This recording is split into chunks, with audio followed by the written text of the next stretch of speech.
Chads, this move has haunted Giga Chads since the dawn of Jiu-Jitsu and submission grappling. Okay, I'm talking the triangle choke, the OG pencil neck movement to counter against human Giga Chads. The triangle choke allows the pencil neck to submit to the Giga Chad and lie on his back in hopes and attempts of spreading his legs for the Giga Chad, but accidentally catching a head and arm in the process and choking the Giga Chad out. It took a long time for Giga Chads to learn a counter to this great movement, but I believe we've come up with a solution, and I believe it came by Mr. Rampage Jackson himself. Just horsecock yourself out of it, okay, Chads? I've seen other Giga Chads hit the move after Quentin Rampage Jackson put it on full display for us in Pride FC, okay? Here we see Matt Hughes use a little cage assist to hit it on Carlos Newton, okay? What makes this even more Chadly is Matt Hughes on the brink of passing out and about to lose, and instead, in his final moments of breath, he decides to slam Carlos Newton to the ground, slams Carlos unconscious, wakes back up, doesn't even realize he's won, and he's won the match. Does it get even more Chadlier than that? I don't think so, okay? Just horsecock your way out of a triangle. Now, the main argument is to defend the slam. The pencil necks have evolved to hit the corner even better and scoop under the leg. But, Chads, we got to beat them to the punch, and we got to keep our legs back and keep the horsecockery high. However, I do realize this is an advanced Giga Chad movement. Some of you may not have the strength nor the power to be able to hit this technique. Have no fear, I will give you some weight room tips, some exercises to help you develop your horsecock out of a triangle strength, okay?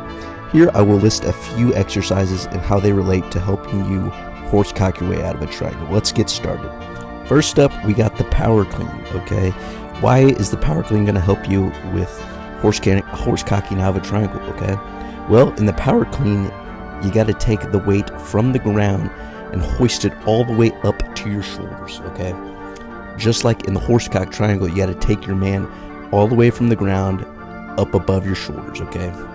So being able to develop that strength, that power to hoist heavy loads on the power clean will help you get the man off the ground and into the air high enough to cause gravity to take over, along with your counteractive slam into the ground in order to generate knockout force, okay? You can't just lift him up a small amount.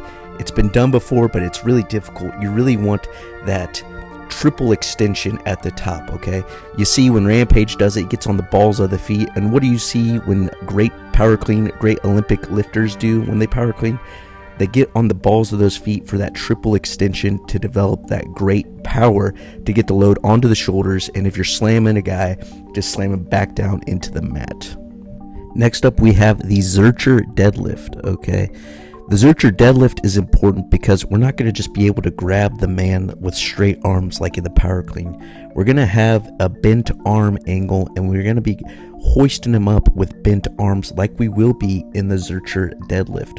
This will also maximally overload our system in this position and allow us to develop great strength in order to pick up a man our size and put him above our heads so we can slam him down. As you can see, Quentin Rampage Jackson has his arms bent so he doesn't get armbarred nor triangled in this position, just kind of like the Zercher deadlift position. He hoists the man up with these bent arms and also uses a little bit of lower back strength along with his hips, just like the Zercher deadlift would work, and allows him to pick up the man and not injure himself. We need to progressively overload the Zercher deadlift and become strong in this unique lift, this unique position, so we can pick up our man without injuring our backs. The next exercise is the medicine ball slam, okay? This exercise will allow us to generate the power needed to slam our opponent and knock him out after we have them hoisted above our shoulders, all right? Great plyometric movement in order to, again, work on that triple extension like we did in the power clean, but this time to produce a counter force back into the ground in order to generate enough speed, enough explosiveness to slam the head off the ground and generate the knockout power. Chads, with great power comes great responsibility, so use these techniques wisely. If you become proficient at each of these lifts and become an animal at these lifts, you will be able to hit the horsecock triangle with ease. Stay safe out there, Chads, and I'll see you in the next video.